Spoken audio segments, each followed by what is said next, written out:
Nestled in the heart of Maharashtra, India, this ancient Hindu temple stands as a testament to human devotion and skill. A noteworthy addition to the UNESCO World Heritage List, the Kailasa temple resides within the Ellora Caves complex, a spiritual sanctuary comprising 34 rock-cut monasteries and temples. Its appellation, Kailash, derives from the sacred Mount Kailash, the mystical abode of Lord Shiva, a central figure in Hinduism, constructed during the 8th century AD under the patronage of Krishna I, a ruler of the Rashtrakuta Empire. This temple serves as a profound homage to the deity it venerates. The voice behind today's enlightening talk, Manjiri Bhalerao, Assistant Professor, emerges as a beacon of knowledge and passion in the realm of Indology. Her scholarly pursuits span a diverse spectrum, including Buddhism, ancient Indian art and architecture, archaeology, epigraphy, numismatics, and iconography. These world famous caves at Ellora, they are nearly 34 in number, plus the Kailas temple itself, which you can see on the left slide over here, is a magnificent monument by itself. So it is very difficult to fit everything, all the information about all the caves as well as the Kailasa temple in 50 minutes or 1 hour. Still, I am going to make an attempt and give you an introduction, an overview of the wonderful caves that we have in Maharashtra.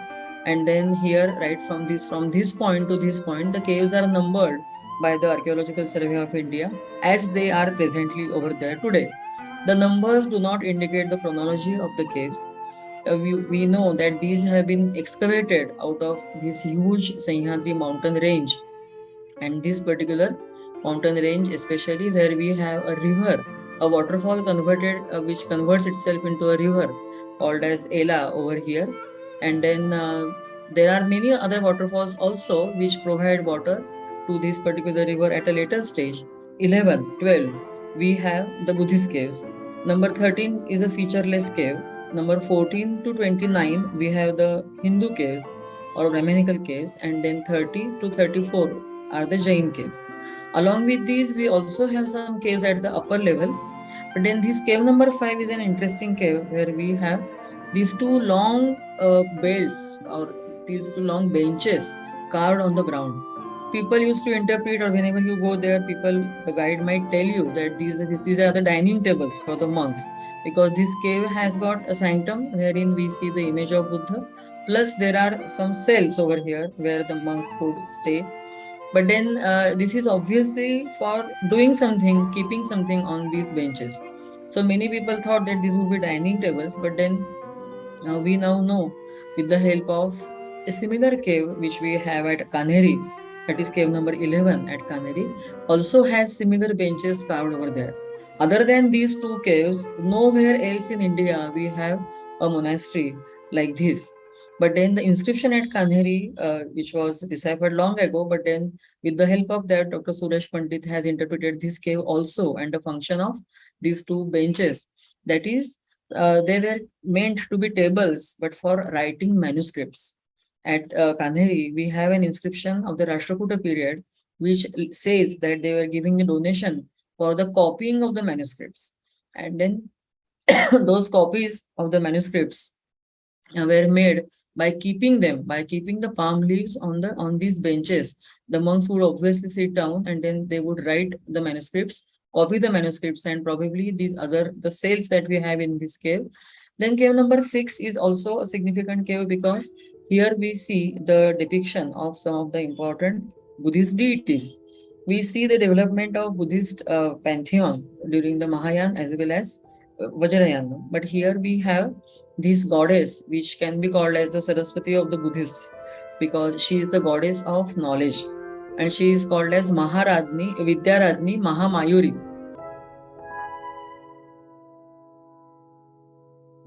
In case of Avalokiteshvara, we have this image from Aurangabad caves, but then just to tell you about what the Ashtamahabhaya Trana image would do, that is that there were considered these 8 dangers, or these 8 perils, or these 8 calamities were there in ancient India, which a trader or a traveler would face while he was traveling all over the country for various purposes.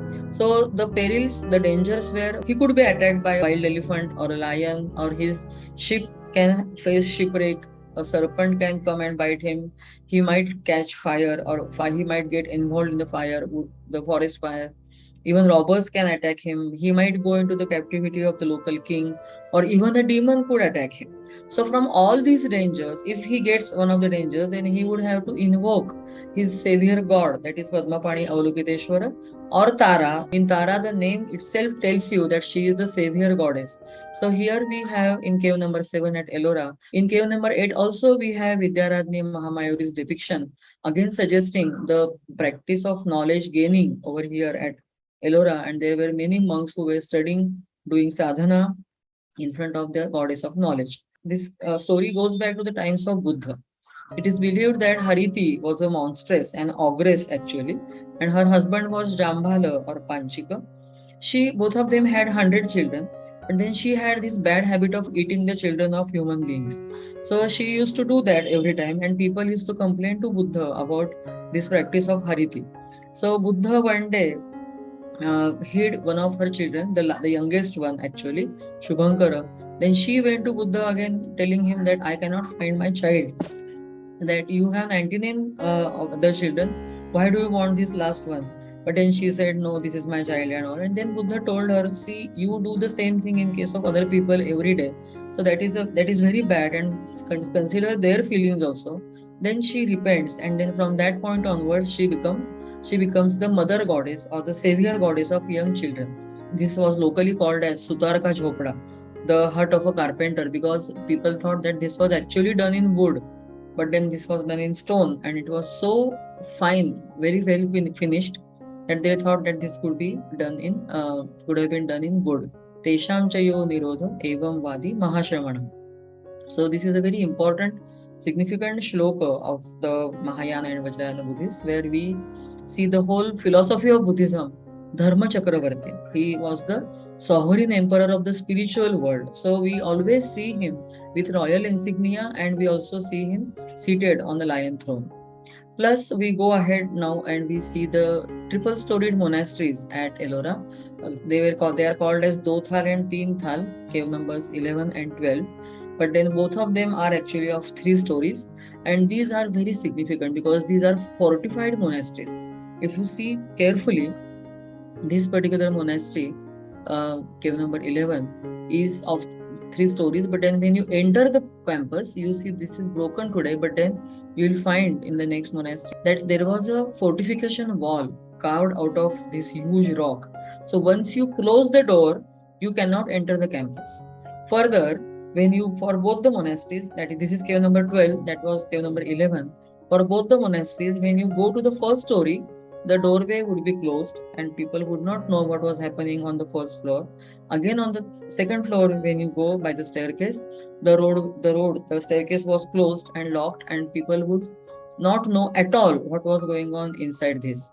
Because this is the phase, that is 7th century AD, where we see the beginning of Vajrayana Buddhism, where we have many secret rituals being practiced being performed by the monks, various monks. So here there are some deities of the Mahayana faith, or the Vajrayana phase of Buddhism, carved over here on the walls, and the sadhakas, the monks, would do their sadhana sitting in front of them.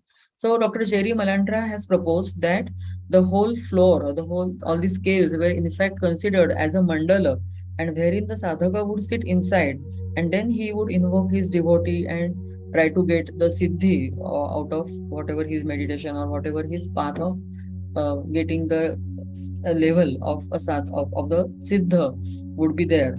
So such rituals were performed, which were very secret, esoteric, as they were done in front of the guru only, and it was not a common practice it was not a common gathering of monks but it was a one-to-one practice performed in front of the Guru only with the help of Guru. And that is why in this phase, for this phase, the Vajrayana Buddhism, we see that Guru was a very important. Then at the in one of the caves, we see on the third story, second story, these Manushi Buddhas carved like this. And then we need not go into the details of this because we have a lot to see. Still, then we go ahead and we see chronologically after the Buddhist caves, we find that this group of the Hindu caves, the Brahminical caves at Ellora, was probably created. There are no inscriptions over here. This is located at a little bit higher level, and you can go from cave number 22 to this particular level. There is a pathway. Not a good pathway as such, but a naturally made pathway. When we go ahead and see that when there are very small excavations like this, there are many such caves which are there at this particular level, where you see the image of Sadashiva at the back, and the Shivalinga was here. There are in some of the caves we see some paintings. This is a Lingodbhava Shiva image being painted, and then there is a huge image of Ganesh also, and that is why this group is called as Ganesh group, Ganesh Leni group. But then mainly these are the caves made for the sadhakas of the Pashupata sect. So when we see Saptamatruka in these panels at Ellora, many people have suggested that this is the influence of the Chalukyas over here at Ellora. Not only at Kailas, but even at other caves like cave number 14, cave number 21, we see the depiction of the Saptamatrukas, plus other images of Shiva, of gods and goddesses. We have, when you actually go to the site and when you come to this level, and when you see over here, you will find that there are images of Buddha carved over here. This is a cave which probably was, or in fact it was, created by the Buddhists initially. They had started from the top and they were coming down after finishing the cave, but they left the cave unfinished in between. And then we know that he completed this particular cave probably, and then the association of the Rashtrakutas with this site actually was clear by this inscription. Otherwise, there is hardly any royal inscription in the complex of Ellora. Here is the inscription. This is the back wall of the Nandi Mandapa. There is no Nandi inside, in fact. And then this is Chandrashila and all. But when you go ahead to the cave on the first floor, you will find that there are huge Dwarapalas, which again remind you of the style of the southern Dwarapalas, like of the Chalukyas and even Pallavas for that matter. This is the cave which is generally known as Dashavatara, where we have the inscription of Danti Durga. So generally speaking, when we see the blogs or writings on this particular temple, people generally write that this temple was built. But then that is a very wrong term to use, because incorrect, in fact. This was excavated. This was carved out. This was never built.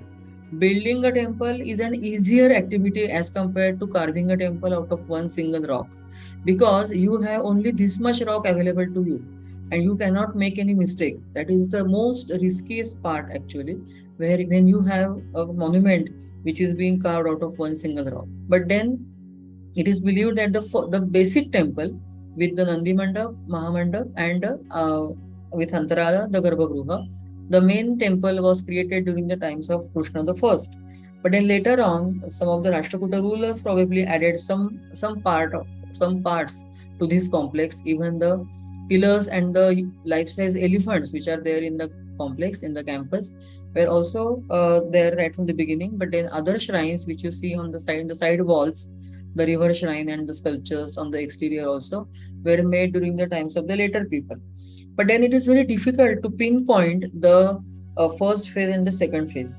Only on the basis of the styles of the sculptures, we can have a chronology, a tentative chronology of the sculptures. But then the basic facts of the Kailasanath temple are these, like, as you know, one of the largest monolithic shrines in India. It was created by the Rashtrakuta king Krishna I, and on which we see the influence of the Chalukyan and Pallava art and architecture. So here from this point, we enter the campus. You will see the grand monument that was created by the artisans of the Rashtrakuta period. So this is the ground floor where you have the major solid rock, which is as the base or the foundation of the temple. But on the upper story, you have the main shrine on the first story. At the same time, in the left side wall and the right side wall, we have certain shrines which were probably created later on. And then this is the fortification. The Gopura is also there. Nandi Mandapa, Antarada, and Garbhagriha. This is how we see. Plus, there are some other shrines also as the other ayatanas on the circumambulation path. What we saw over here. Then at the back of the Gajalakshmi, there is again an open corridor where we find that there are two huge sculptures carved in front of each other. All these sculptures are inset, they are not in relief. So, suggesting the later carving of these sculptures or the later stage of the embellishment at Kailasa, which witnessed such carvings over there. Then we have some beautiful sculptures again showing the influence of the southern style and southern art, where we have this Tripurantaka Shiva. And then this is the Dvajastambhas or Kirtistambhas that you have in the campus. And this is how here we see the Gajalakshmi located. These are some of the beautiful sculptures, the grand sculptures of Mahayogi Shiva and Gajasura Vada. And from this side and from the other side, we have the staircases to go to the first floor. In the campus, we also have the shrine, river goddess shrine, where we have the goddesses of, they are actually the rivers personified, Ganga, Yamuna, and Saraswati. The whole plinth is carved with the elephants as if they are bearing the load of the whole superstructure. So this Gajathara over here is very significant, and this grand monument where we have repetition of the theme made over here, Ravan shaking Kailas again. But then when you see these Dwarapalas, you will certainly be reminded of the Chola or the Pallava Dwarapalas which you see in South India. So this is the influence of the other styles which you see at Ellora. But here, this particular shrine, which is called as the Yajnashala, is a peculiar one and a very important one also. We also see this Kala. Kala is the god of death. So here when you have the Saptamatrukas, who are the goddesses of life, here you also have the god of death, and he is shown seated on the heap of dead bodies. Wonderful sculpture is carved in this particular gallery, where you see very naturally that he is shown seated on the, all of these are dead bodies. This dead body is also being eaten by a dog, the dog of Kala, who is eating the flesh of this particular dead body. Kala is shown seated with his leg on the head of this dead body. And there are many such bodies which are shown as the seat for Kala. So this is again a unique thing which you see at Ellora. And then there is this goddess, probably Lakshmi, then Durga, because we see some vehicles also. After the end of the Rashtrakuta period or the Paramaras, we do not see that Kailasa was deserted by people. In fact, we see that Kailasa was a very important monument, and we have many inscriptions of the visitors, the devotees who had come, or pilgrims who had come here and on their pilgrimage. And when they came here, they wrote down their names in the form of these Kannada inscriptions, where we see that there was somebody who had come in 1390, that is Shaka 1312, and his name he has written of Vagayanna, the son of Gangappa. And there is another inscription, Kannada inscription again in the Mukhamandapa of the Kailasa temple, which again refers to the visit of a person in 1462 AD. This is one of the most beautiful sculptures that we have at Ellora. But this particular cave, that is cave number 21, has all the beautiful sculptures in them. The artists who were working in this cave were expert artists, and that is why we find finely finished sculptures like this is Mahishasuramardini. This is an attendant, in fact, of the shrine, a female attendant, but you can see the beauty of this particular sculpture. See the ornaments that she is shown wearing, the chains and the other things, the necklaces. She is a chauri bearer, but her headgear, her face, the proportion of the body, everything is noteworthy and class apart.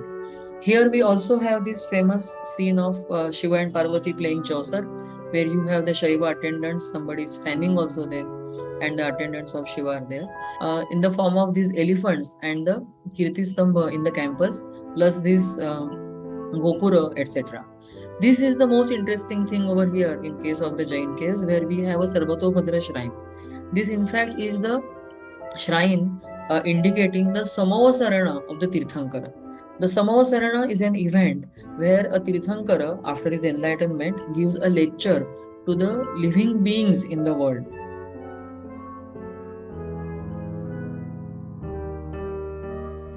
A journey into the Kailashnath temple is thus nothing short of a great discovery of not just of its historical but its corridors of art, architecture and sanctuaries of spirituality, so beautifully etched. Our legacy of the Ellora caves and the remarkable Kailasa temple stands out as an ultimate expression of excellence in the entire world itself.